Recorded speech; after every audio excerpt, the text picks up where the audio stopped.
Bismillahirrahmanirrahim. Alhamdulillah, wassalatu wassalamu ala Rasulillah.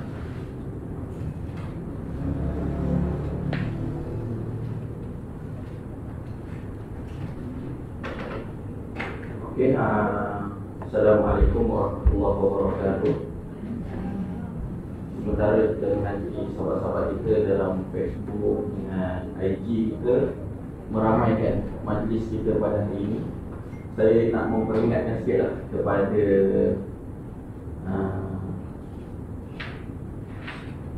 jemaah yang hadir pada pagi ini. Yang pertama sekali, boleh silentkan handphone kepada konfai, termasuk Ustaz Raja, Ustaz Aziz pun. Boleh kurangkan pergerakan. Okey. InsyaAllah kita akan mula pagi ini dengan Al-Fatihah dulu, Ustaz. Kemudian 10 awal dan 10 akhir surah Al-Fatihah, dan seterusnya Asma'ul Husna dan sedikit-sedikit insyaAllah. Okey. A'udzubillahi minasyaitonirrajim. Bismillahirrahmanirrahim. Alhamdulillahi rabbil alamin. Ar-Rahmanir-Rahim. Maliki yaumiddin. Iyyaka na'budu wa iyyaka nasta'in. Ihdinas siratal mustaqim. Siratal ladzina an'amta 'alaihim ghairil maghdubi 'alaihim waladdallin. Amin. Surah Al-Kahfi 10 ayat awal dan 10 ayat akhir insyaAllah. Bismillahirrahmanirrahim.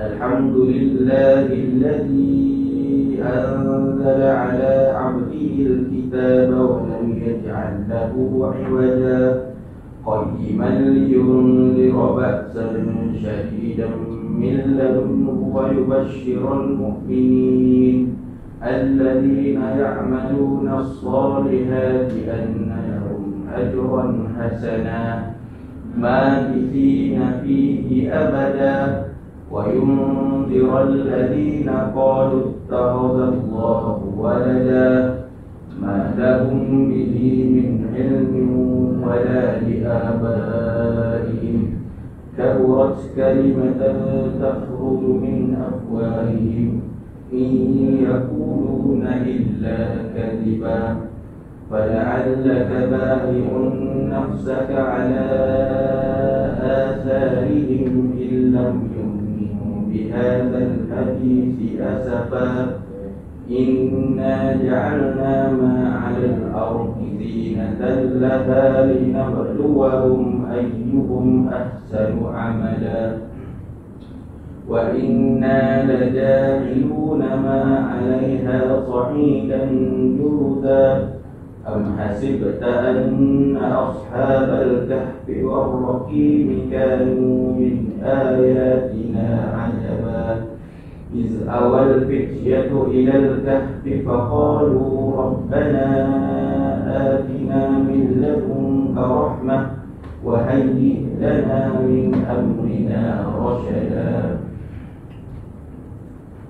وأعرضنا جهنم يومئذ للكافرين أرضا الذين كانت أعينهم في غطاء عن ذكري وكانوا لا يستطيعون سمعا أفحسب الذين كفروا أن يتخذوا عبادي من دوني أولياء إنا أعتدنا جهنم للكافرين نزلا قل هل ننبئكم بالأخسرين أعمالا الذين ضل سعيهم في الحياة الدنيا وهم يحسبون أنهم يحسنون صنعا أولئك الذين كفروا بآيات ربهم ولقائه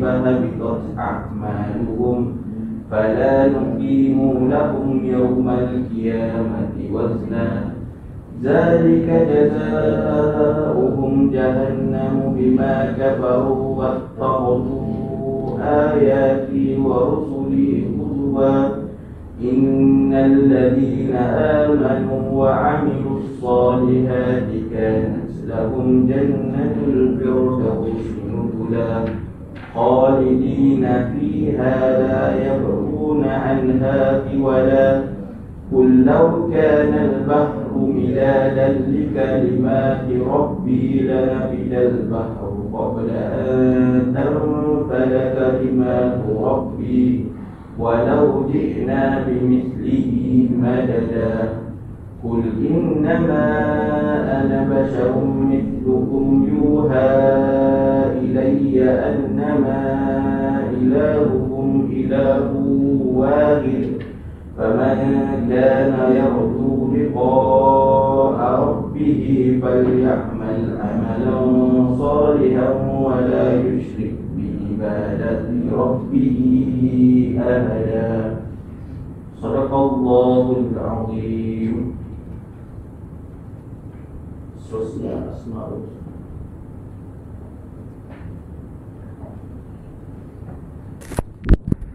kita zikir sikit lah sementara tunggu sahabat-sahabat ni. Okay, kita tengok di FB kita ada 800 lebih insyaAllah, dan di IG 640, lebih kurang lah insyaAllah. Semuanya bagi salam, Assalamualaikum. Saya jawab, Waalaikumsalam warahmatullahi wabarakatuh. Assalamualaikum forever to lives. Salsam Tini 9161. Seterusnya dekat FB kita ada Baizura Yusuf, Maizatul Akma. Assalamualaikum. Waalaikumsalam warahmatullahi. Jadi tidak lupa juga saya ucapkan terima kasih kepada yang hadir di dewan kita pada hari ini, dan bersama-sama dalam live kita pada hari ini. Saya kenalkan diri saya, iaitu saya Muhammad Isa bin Mat Said. Saya daripada Ustazah tubuhkan sahabat amal care ni, saya dah terlibat lah daripada awal dan jaga bahagian dakwah insyaAllah. Jadi ni kalau nak tulis-tulis boleh ke? Boleh pergi tulis. Kejap lagi saya tulis. Jadi perkongsian saya pada hari ini ada beberapa perkara. Yang pertama sekali saya akan cerita tentang kita punya NGO kita lah, Sahabat Amal Care yang pertama. Yang kedua saya akan masuk kepada dakwah sikit. Kita punya arkanul dakwah, maknanya rukun-rukun dakwah. Dalam dakwah tu ada apa, dan kita sebagai seorang insan, seorang manusia ni boleh jadi pendakwah kecil. Macam mana cara dia? Sekejap lagi saya beritahu. Dan seterusnya saya masuk sikit berkaitan dengan zikir lah. Saya ada berkaitan dengan zikir, amalan-amalan yang kita boleh lakukan di mana-mana saja. Maknanya lepas solat boleh buat, tengah naik kereta boleh buat, pergi mana-mana, naik motor ke kan, ataupun tengah hiking ke, orang yang suka hiking, sambil hiking tu boleh zikir Allah ke apa ke, tak kisah. Jadi perkongsian saya berkaitan 3 benda tu. Jadi sekali lagi saya ucapkan terima kasih kepada semua yang hadir, sekali dengan live, dengan yang live dekat Dewan ni dan live dekat FB dan IG insyaAllah. Saya masuk sikit berkaitan dengan Sahabat Amal Care. Sahabat Amal Care ni ditubuhkan bertujuan yang pertama sekali untuk bantu asnaf dan mu'alaf dan orang susah dekat Malaysia ni. Maknanya di samping kita bantu di segi kebajikan, kita ada selitkan sekali dakwah dia. Maknanya bila kita bagi bantuan tu bukan bermakna kita bagi kosong saja, kita selitkan sekali dengan dakwah. Dakwah ni macam mana? Bukan dakwah orang non-Muslim kepada Muslim saja. Orang yang dah Islam tu, lahir Islam pun kadang-kadang dia tak bawa, dia tak ada Islam dalam diri dia. Dia tak amalkan Islam tu. Ada daripada kecil dia tak amalkan, dah besar bila kita jumpa baru first time nak solat, kita baru nak ajar dia macam tu. Makna di samping kita bawa barang-barang ataupun kita pergi dah flyers ke kan, kita bawa dakwah tu sekali. Dakwah tu berjalan seiring dengan kebajikan. Bukan bermakna kita bagi kebajikannya dulu, last kali dakwah. Tak macam tu. Kita seiring. Makna bergerak. Kebajikan kita bagi, dakwah pun kita jalankan, insya-Allah. Jadi dalam sahabat amal care ni kita ada banyak sub-unit. Sub-unit dia yang pertama sekali kita ada kita boleh katakan pendidikan lah. Pendidikan ni, bantuan pendidikan ada untuk dari segi kebajikannya lah. Pendidikan ada, lepas tu ada perubatan ada, seterusnya ada bantuan khas macam banjir ke, asnaf ada, mu'alaf ada, gerobok prihatin ada. Makna kita bergerak ni dengan macam-macam benda. Macam-macam benda. Alhamdulillah kita dapat bergerak dengan bantuan orang ramai, sumbangan orang ramai. Bila orang berjaya bagi sumbangan atau wakaf atau apa-apa saja, kita boleh menggerakkan NGO kita ni, NGO Sahabat Amal Care ni. Macam mana contoh sumbangan yang orang boleh bagi? Yang pertama sekali memang yang keuangan tu yang pertama. So bila dia bagi keuangan, kita boleh pelbagaikan aktiviti kita. Kita boleh masuk kampung orang asli, kalau bukan kampung orang asli pun kampung Melayu Bon Islam pun kita masuk. So kita kampung orang asli, kita ada kampung orang asli angkat kita, iaitu di kampung orang asli Kedat Mantin. Dan dia punya batinnya dulu Islam, dah meninggal dunia sakit usus. Lepas tu ada keluarga Islam dalam tu, 6 keluarga, 7 keluarga Islam, bakinya tidak Islam. Maknanya bukan kita nak masuk dakwah ni dah confirm semua Islam baru kita masuk, tak macam tu. So kita slow-slow, sikit-sikit kita bagi bantuan untuk semua. InsyaAllah nanti satu hari terbuka hati dia untuk kembali kepada Islam, insyaAllah. Macam mana saya bagi contoh lah, saya dah masuk beberapa kampung, di mana di Pahang ada, ni Sembilan, Kelantan kan. So pengalaman paling yang saya tak boleh lupakan di Kelantan tu, di Kelantan lah saya pergi dengan UKM. Maknanya kita pergi 1 minggu dalam kampung orang asli ni. Dia punya modul dia tu, modul yang digunakan tu rasa sampai ke hati orang kampung tu. 1 minggu kita duduk, kita bukan duduk dekat hotel ke mana, kita jadi rumah angkat duduk, nak angkat dekat rumah kampung orang asli ni. So bila kita duduk dalam rumah dia tu, kita buat aktiviti sama-sama. Kalau pergi makan, kita pergi ambil dekat tempat orang masak, bawa balik rumah makan sama-sama.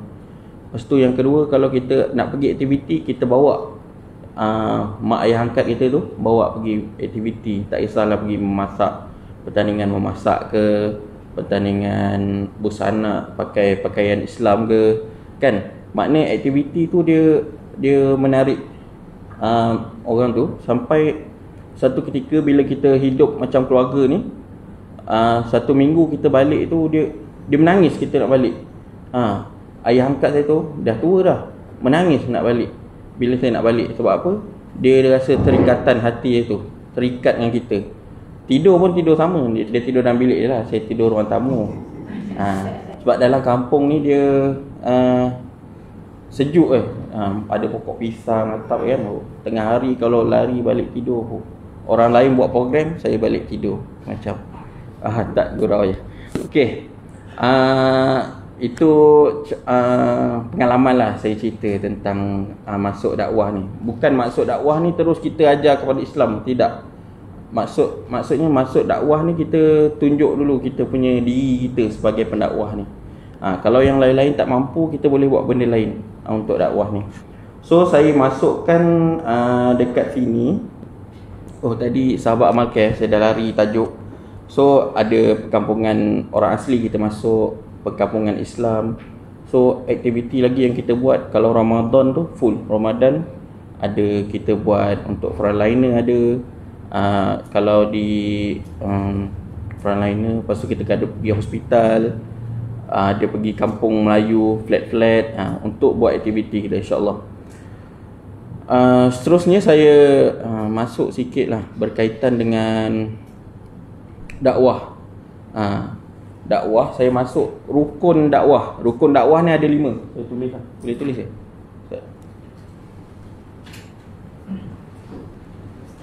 Ya. Oh, boleh. Tanya dulu, nanti saya jawab. Boleh, sila.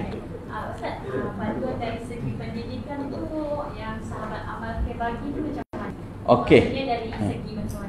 Bantuan pendidikan, insyaAllah ada beberapa aktiviti yang kita pernah buat. Yang pertama kali kita pernah bagi handphone. Masa tu orang budak-budak mula nak belajar dekat rumah kan, kita bagi handphone. Lepas tu kita ada bagi baju sekolah, pakaian sekolah apa semua ada. Lepas tu kita ada bagi wang tunai kepada pelajar yang nak masuk OKU pula. Masuk U universiti. Tu adalah 200 ada, 300 ada untuk awal belajar dia. Macam tu insya-Allah. So akan datang ni khatan tu bukan pendidikan, tu khatan lain. Okey. Seterusnya saya masuk 5 Allahumma salli ala Muhammad, rukun arkanu dakwah, ya. Betul lah.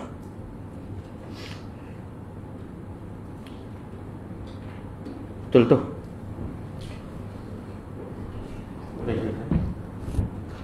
Ini perkara rukun dakwah.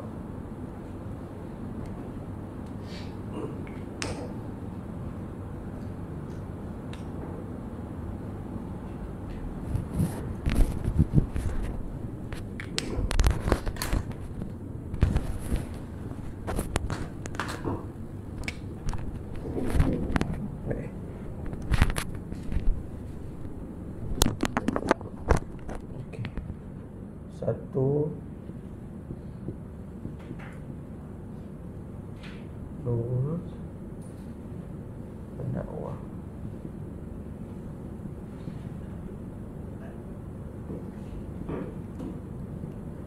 Tiga, mad'u. Empat, tak ingat.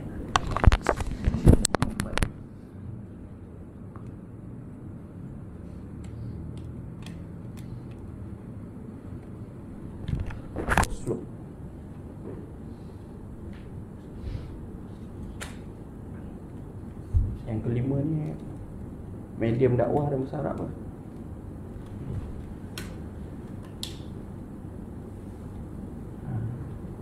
Mauduk ni pengisian.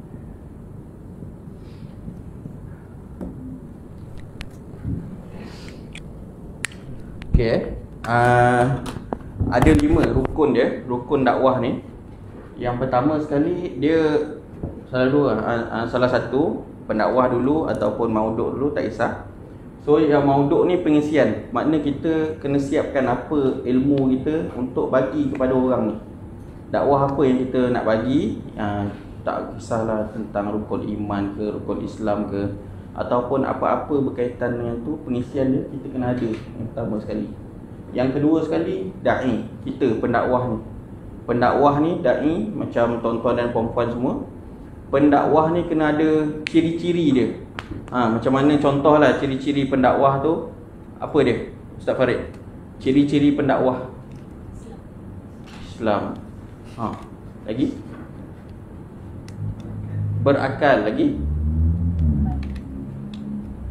Jujur, amanah, tabligh tu, semua benda-benda tu basic.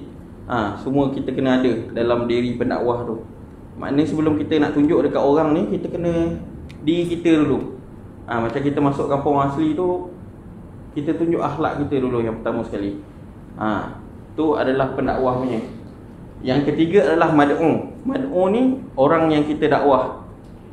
Orang yang kita dakwah siapa? Tak kisah ada orang non-Muslim, orang asli, orang orang Dayak, untuk orang Sabah Sarawak kan.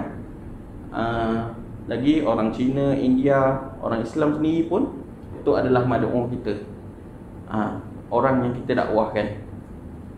Lagi elok kalau kita nak dakwah dekat orang ni, contoh dengan orang India, kita pandai bercakap bahasa India. Kena belajar pula dengan Kak Mumtaz. Belajar bahasa India. Bahasa Cina belajar dengan Ustazah Farah Ain Leong binti Abdullah.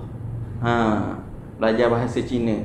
Ataupun daripada anak dia Ainul Sabrina, boleh belajar bahasa. Seterusnya yang keempat, uslub. Uslub dakwah ni apa?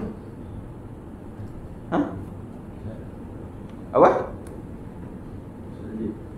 Ustaz ajar apa uslub dakwah? Cara. Pandai. Cara kita berdakwah macam mana? Cara dia macam mana?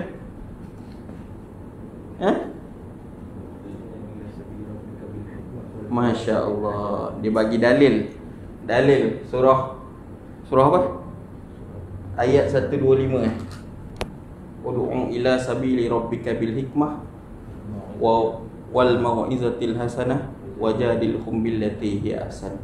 Maknanya macam mana cara nak dakwah tu? Dengan sabili rabbika bil hikmah, dengan hikmah. Dengan hikmah kebijaksanaan. Macam mana cara kita nak approach orang tu? Mula-mula sekali kita kena bina hubungan. Macam orang kaunseling lah, dia bina hubungan dulu yang pertama sekali. Dia tak ada tu hajat masuk Islam atau apa semua, dia bina hubungan. Kalau kita tengok orang yang betul-betul dakwah ni, dia tunjuk akhlak yang pertama sekali. Benda-benda tentang diri dia, dia tak masuk tentang agama atau apa tu. Sampai satu masa dia, orang tu tertarik dengan akhlak, dia tertarik dengan sifat pendakwah tu sendiri. So sampai satu masa macam Ustaz Farid, dia dah selalu masuk kampung tu setahun, 2 tahun kan. Dia tak ada ajar tentang Islam punya, dia tunjuk akhlak dia saja. InsyaAllah satu hari nanti ada orang tu tertarik dengan Islam. Di samping kita bagi bantuan tu barangan atau apa tu pun salah satu cara teknik kita nak tarik orang. Seterusnya yang terakhir sekali, medium dakwah ni macam mana? Kita boleh dakwah melalui buku, penulisan. Orang yang bijak pandai macam Ustaz Hamizan, dia bijak menulis, dia boleh menulis buku. Dia menulis buku dengan cara tu, medium tu orang masuk Islam. Lepas tu ada lagi dengan cara dekat media sosial sekarang ni kan. Betul, media sosial kita semua orang boleh buat. Duduk macam mana? Media sosial semua orang boleh buat. Saya ajar satu benda, tapi saya tak pernah buat lagi. Ustaz Raja tiap-tiap pagi buat, saya tengok. Dia ajak orang berzikir ke, dia ajak orang istighfar ke apa. Tiap-tiap pagi dia buat status kat FB dia.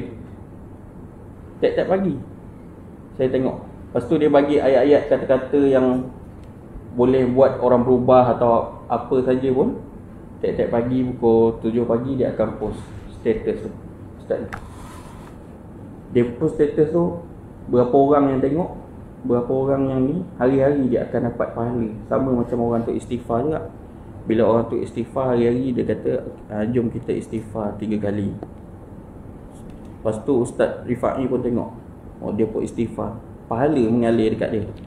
Tu macam lah medium dakwah. Tadi penulisan boleh, media sosial boleh, TV ke, lagi apa-apa medium dakwah lagi, macam-macam lah, InsyaAllah. Okey, 5 perkara tadi. So basic dia lah, 5 rukun ni lah untuk dalam dakwah. Yang pertama sekali maudhu' dia, pengisian. Yang kedua, kita sebagai pendakwah. Yang ketiga, mad'u kita. Yang keempat, uslub. Yang kelima, medium dakwah. So ada yang ambil nota tu, tengok dekat FB tu. Alhamdulillah. Alhamdulillah. Okey, alhamdulillah. Okey, ambil nota berkaitan tu.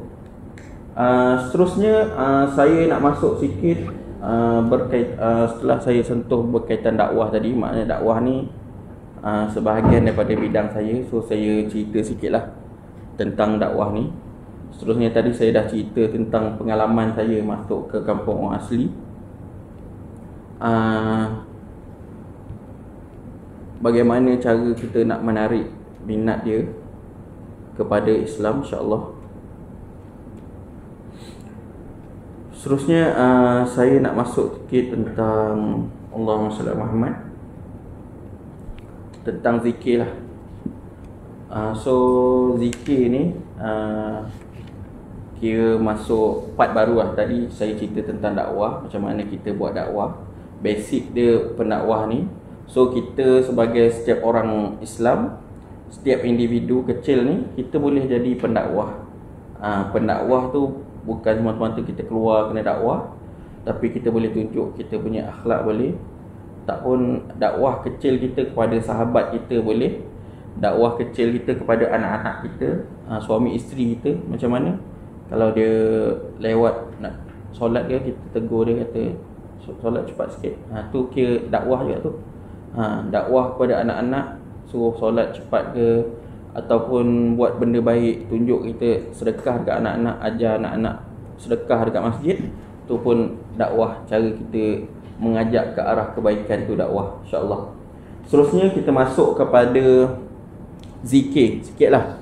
Saya berkaitan dengan zikir sebab yang seperti saya cakap tadi, Ustaz Raja tadi dia ada buat tiap-tiap pagi ajak orang berzikir. Dekat FB dia saya tengok ajak orang zikir. Jadi saya terpanggil lah untuk bagi sedikit pengisian berkaitan dengan zikir ni. Macam mana zikir ni, maksud dia ingat atau sebut. Maksud zikir ingat atau sebut, iaitu menyebut, menyucikan, menggabungkan, menjaga, mengerti, mempelajari, memberi dan nasihat. Oleh kerana zikir bererti mensucikan dan mengagungkan, dapat diartikan zikir ini menyebut dan mengucap nama Allah atau menjaga dalam ingatan. Di dalam Islam, zikir lebih merujuk kepada ingat kepada Allah atau menyebut nama-nama Allah. Dalam Islam juga zikir adalah ibadat dan orang Islam yang melakukan mendapat pahala. Okey. Bacaan zikir umum dan sahih, insya-Allah. Contoh-contoh zikir yang saya boleh bagi kat sini iaitu Subhanallah wa bihamdihi, Maha suci Allah dan segala puji untuknya. Subhanallah wa bihamdihi, daripada Imam Muslim, insya-Allah. Kelebihan dia zikir Subhanallah wa bihamdihi ini iaitu zikir ini adalah kalam yang paling dicintai oleh Allah Subhanahu wa taala. Seterusnya, ibarat menanam satu pokok kurma di syurga untuk setiap ucapan. Ini daripada Imam Tirmizi, hadis hasan. Seterusnya, ia adalah kalimah yang dipilih oleh Allah Subhanahu wa taala untuk malaikatnya, iaitu Subhanallah wa bihamdihi. Ulang banyak kali, insya-Allah. Subhanallah wa bihamdihi ini 100 kali. Subhanallah wa bihamdihi, insya-Allah. Seterusnya, kita boleh juga berzikir dengan Subhanallah walhamdulillah wala ilaha illallah wallahu akbar. Maha suci Allah, segala pujian untuk Allah, tiada Tuhan sebenar kecuali Allah dan Allah Maha besar. Iaitu rekodnya Imam Muslim. Kelebihan yang disebut dalam hadis ini adalah ia adalah zikir yang paling dicintai oleh Nabi SAW daripada apa sahaja yang terkena cahaya matahari. Sahih Muslim. Rasulullah SAW tersenyum kepada pengucap zikir ini. Subhanallah walhamdulillah wala ilaha illallah wallahu akbar. Seterusnya ada lagi zikir yang ketiga kita boleh bawa, iaitu la ilaha illallah wahdahu la syarikalah, lahul mulku wa lahul hamdu yuhyi wa yumit wa huwa ala kulli syai'in qadir. Kita boleh tengok daripada saya bawa kitab Ustaz Muhadir Haji Jun, Amalan Orang Soleh. Daripada kitab ni kita boleh tengok Allahumma salli Muhammad. Saya buka muka surat Dia adalah bacaan selepas solat subuh dan maghrib. Bacaan 10 kali dalam keadaan masih duduk. Maknanya lepas kita solat subuh dan solat maghrib, kita masih duduk tahiyat akhir lagi, dan kita baca zikir ini, iaitu La ilaha illallah wahdahu la syarikalah, lahul mulku wa lahul hamdu yuhyi wa yumit, wa huwa ala kulli syai'in qadir. Tuan-tuan dan puan-puan boleh cari dekat Google, cari La ilaha illallah wahdahu la syarikalah, lahul mulku wa lahul hamdu yuhyi wa yumit, wa huwa ala kulli syai'in qadir. Kita baca selepas solat 10 kali, solat subuh dan solat maghrib. Maksudnya tiada Tuhan melainkan Allah yang Maha Esa, tiada sekutu baginya, segala kerajaan baginya dan segala pujian baginya. Dialah yang menghidupkan dan mematikan, dan dialah yang Maha berkuasa atas segala sesuatu.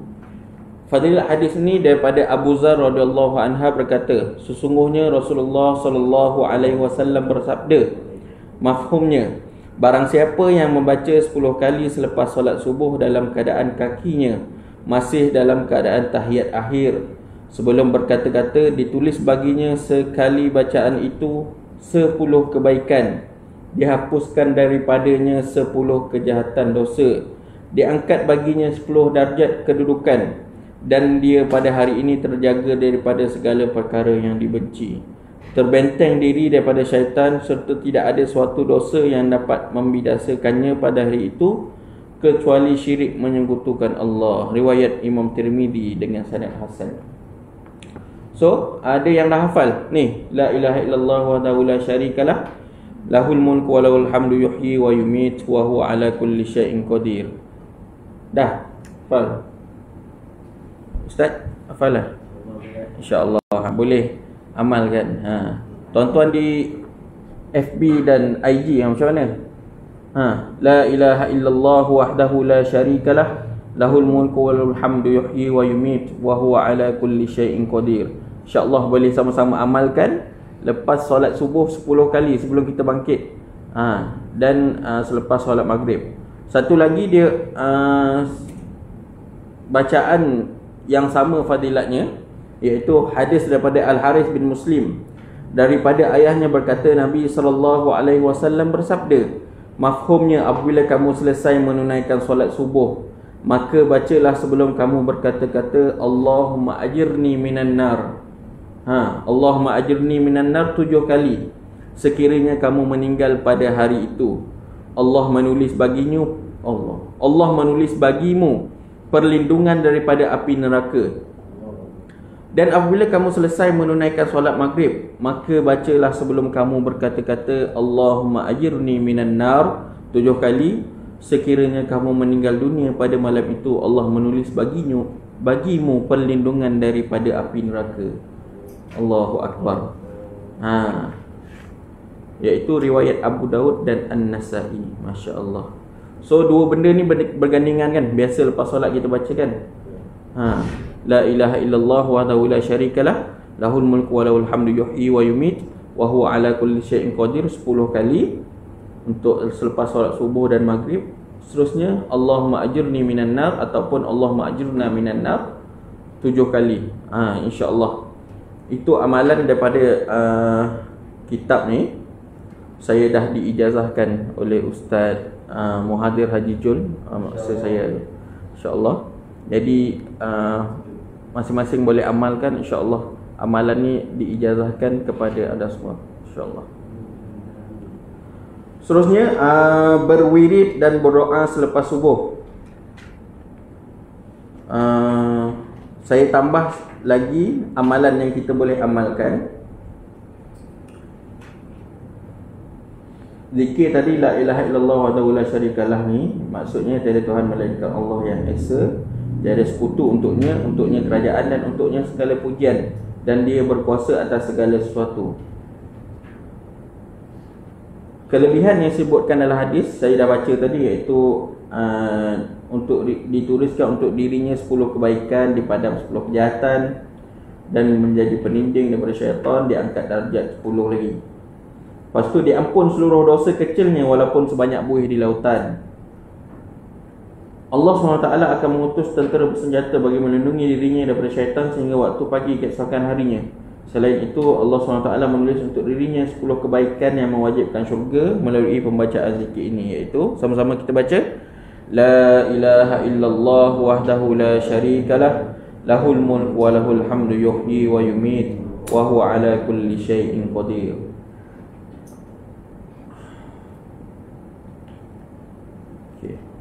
Seterusnya kelebihan zikir ni.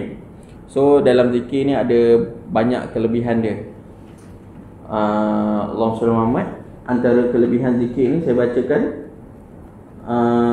memuji kebesaran Allah dengan bertasbih, mensyukuri dan mengakui segala nikmat pemberiannya. Maknanya bila kita kata alhamdulillah, kita syukur dengan apa yang Allah dah bagi dekat kita. Lepas tu menghindari diri dari syirik.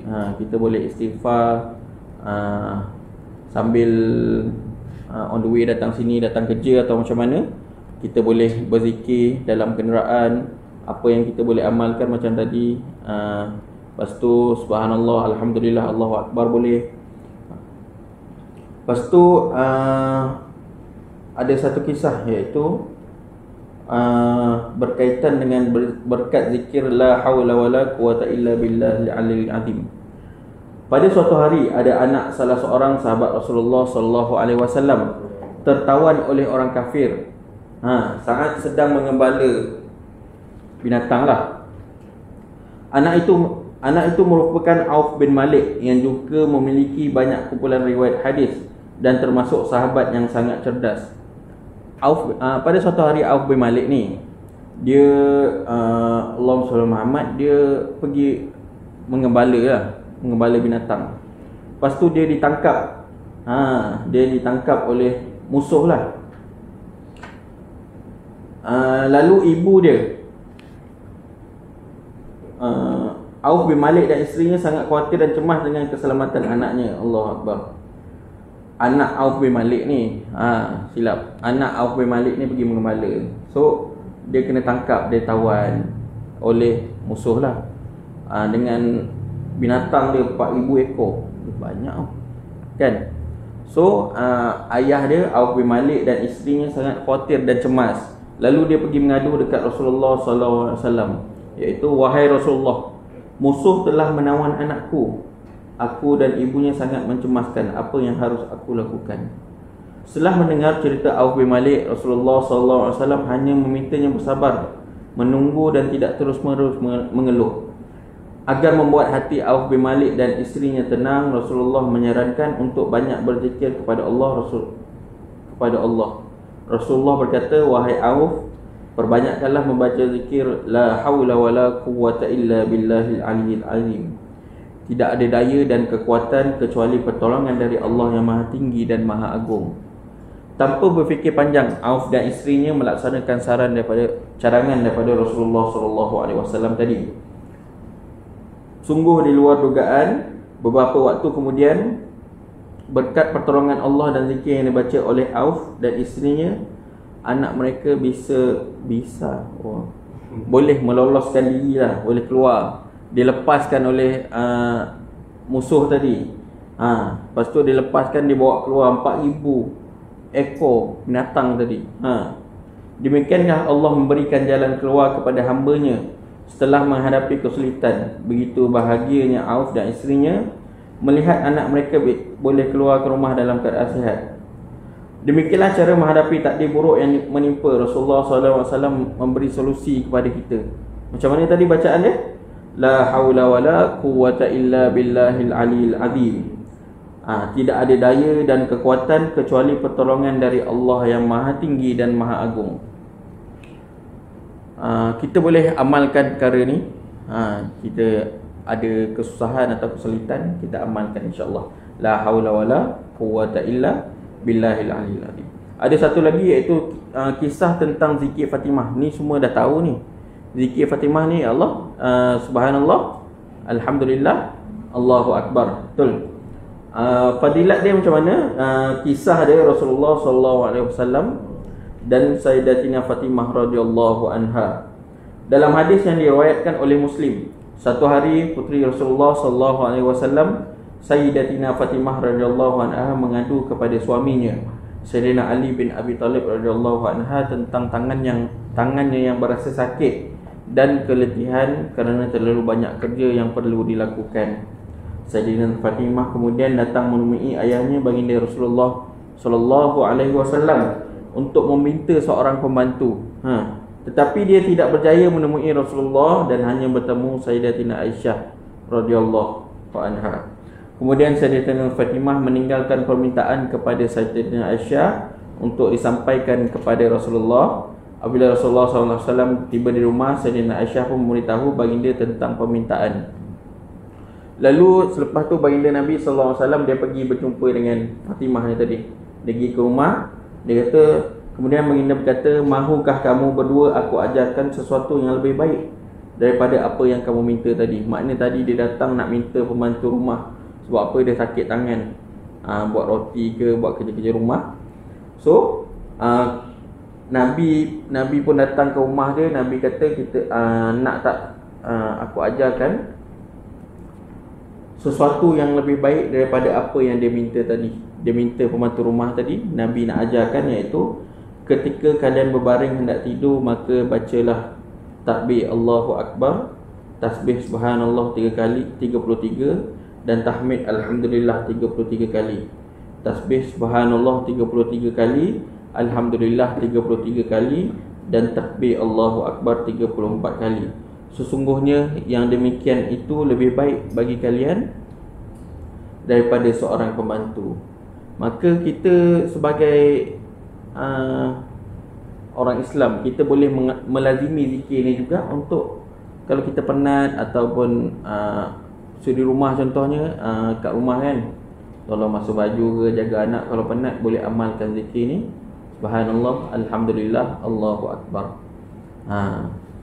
InsyaAllah. Seterusnya satu lagi kisah berkaitan dengan istighfar. Ini kisah berkaitan dengan Imam Hasan Al-Basri tentang istighfar. Ikut kisah teladan 3 lelaki. Astaghfirullahalazim alladzi la ilaha illa huwal hayyul qayyum wa atubu ilaih. Kisah ini diterakam dalam tafsir Al-Maraghi. Maknanya kita boleh ambil kisah ni berkaitan dengan 3 lelaki dan 3 masalah yang diselesaikan dengan istighfar. Imam Hasan Al-Basri ni berpindah ke Basrah pada usia dia 14 tahun. Beliau dikenali sebagai tabi'in. Tabi'in ni orang yang generasi setelah sahabat Rasulullah SAW. Lepas Rasulullah wafat ada sahabat, lepas sahabat tabi'in, lepas tabi'in adalah tabi'in. Sekaligus dia pernah berguru kepada sahabat Rasulullah SAW. Imam Hasan ni sering dihadirilah orang datang minta pertolongan atau minta nasihat di tempat dia. So diceritakan pada suatu hari seorang lelaki telah datang mengadu kepadanya kerana berdepan masalah kelaparan. Beliau dengan penuh hikmah menjawab, istighfarlah kepada Allah Subhanahu wa taala. Macam mana istighfar teh? Astaghfirullahalazim alladzi la ilaha illa huwal hayyul qayyum wa atubu ilaih. Seterusnya beliau didatangi pula dengan seorang yang menceritakan masalah yang dilaluinya kerana ketiadaan zuriat. Sekali lagi Imam Hasan menjawab, istighfarlah kepada Allah Subhanahu wa taala. Macam mana istighfar dia? Astaghfirullahalazim alladzi la ilaha illa huwal hayyul qayyum wa atubu ilaih. Yang ketiga, kemudian datang pula seorang lelaki merintih mengenai kebunnya, kekeringan kerana musim kemarau. Jawapan sama diulangi dengan penuh hikmah, iaitu beristighfarlah kepada Allah Subhanahu wa taala. Jawapan Hasan Al-Basri ini menghairankan masyarakat sekitarnya. Salah seorang daripada penduduk itu bertanya,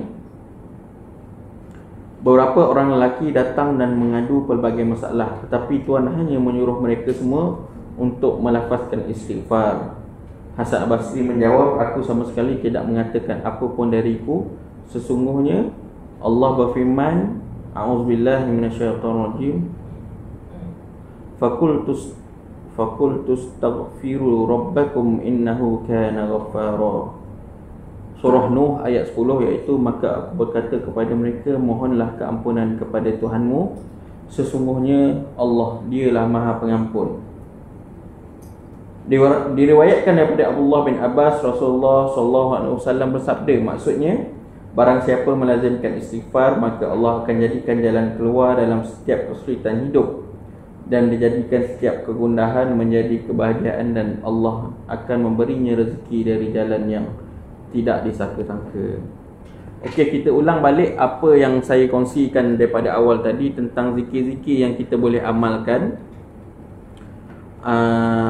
Yang pertama sekali, 10 bacaan waktu pagi selepas subuh, dan 10 lagi bacaan selepas solat maghrib, iaitu la ilaha illallah wahdahu la syarikalah, lahul mulku wa lahul hamdu yuhyi wa yumiitu wa huwa ala kulli syai'in qadir.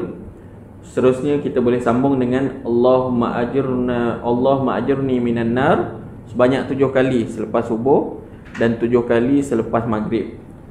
Fadilatnya besar tadi. Yang pertama, la ilaha illallah tadi, barang siapa baca 10 kali selepas subuh dan selepas maghrib, ditulis baginya 10 kebaikan, dihapuskan daripadanya 10 kejahatan, dan dia di hari itu terjaga daripada segala perkara yang dibenci.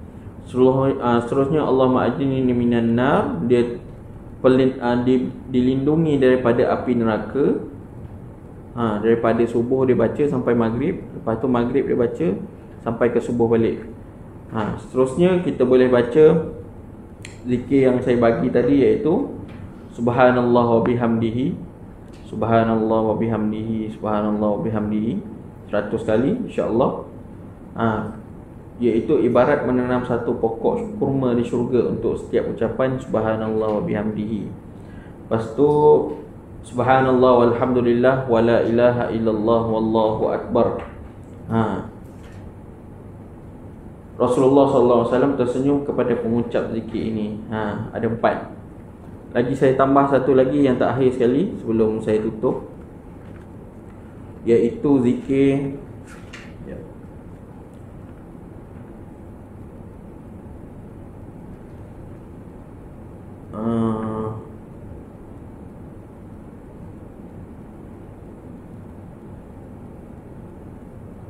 dihapuskan dosa dan segala kesalahan.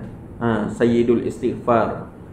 Jangan lupa untuk membaca Sayyidul Istighfar paling kurang sekali pada waktu siang dan sekali pada waktu malam. Kerana menurut hadis riwayat Al-Bukhari daripada Syaddad bin Aus bahawa Rasulullah SAW mengatakan, sesiapa yang membacakan pada waktu siang dengan yakin dan meninggal siangnya sebelum malam, dia adalah ahli syurga. Dan sesiapa yang membacakan pada waktu malam dengan yakin dan dia meninggal waktu malamnya sebelum pagi, dia adalah ahli syurga. Bacaannya macam mana? Sayyidul Istighfar. Betul, Masya Allah. Allahumma anta rabbi, la ilaha illa anta khalaqtani, wa ana abduka wa ana ala ahdika wa wa'dika mastata'tu, a'udhu bika min syarri ma sana'tu, abu'u laka bi ni'matika alayya wa abu'u bi dhanbi faghfirli fa innahu la yaghfiru dzunuba illa anta. Maksudnya, ya Allah, Engkaulah Tuhanku, tiada Tuhan melainkan Engkau. Engkau telah menciptakan aku dan aku adalah hamba-Mu. Aku berada dalam janji untuk mentaati-Mu sejauh kemampuanku. Aku berlindung kepadamu daripada keburukan yang pernah aku lakukan. Aku mengakui semua nikmat yang telah Engkau berikan, dan aku mengakui semua dosa yang pernah aku kerjakan. Oleh itu, ampunilah semua dosaku, kerana tidak ada yang boleh mengampuni dosa selain Engkau. Macam mana sekali lagi? Allahumma anta rabbi, la ilaha illa anta khalaqtani, wa ana abduka wa ana ala ahdika wa wa'dika mastata'tu, a'udhu bika min syarri ma sana'tu, abu'u laka bi ni'matika alayya wa abu'u bi dhanbi faghfirli fa innahu la yaghfiru dzunuba illa anta. Alhamdulillah. InsyaAllah akan datang kita boleh kongsi lagi banyak. Contohnya satu lagi yang saya dapat betul-betul ijazah daripada Ustaz Muhadir. Bacalah Bismillahirrahmanirrahim 786 kali setiap hari. Para ulama mengatakan untuk hajat yang sangat diperlukan, bacakan sebanyak 7 hari berturut-turut dengan bilangan tersebut. 5 hari bulan 11 2019 9.22 malam. Saya dapat khas daripada Ustaz Mahathir, iaitu bacalah Bismillahirrahmanirrahim 786 kali setiap hari. Bacaan tu tak sekaligus pun tak apa, boleh sikit-sikit, tapi satu hari 786 kali diulang sebab selama 7 hari. InsyaAllah hajat yang diperlukan diiringi dengan hati kita lah. InsyaAllah kita punya hajat akan diterima oleh Allah Subhanahu Wa Taala, insyaAllah. So saya rasa cukuplah sekadar itu saya punya penyampaian pada hari ini. Allahumma salli ala Muhammad. Yang tadi saya ada cerita sikit tentang dakwah. Lepas tu kita masuk sikit tentang zikir.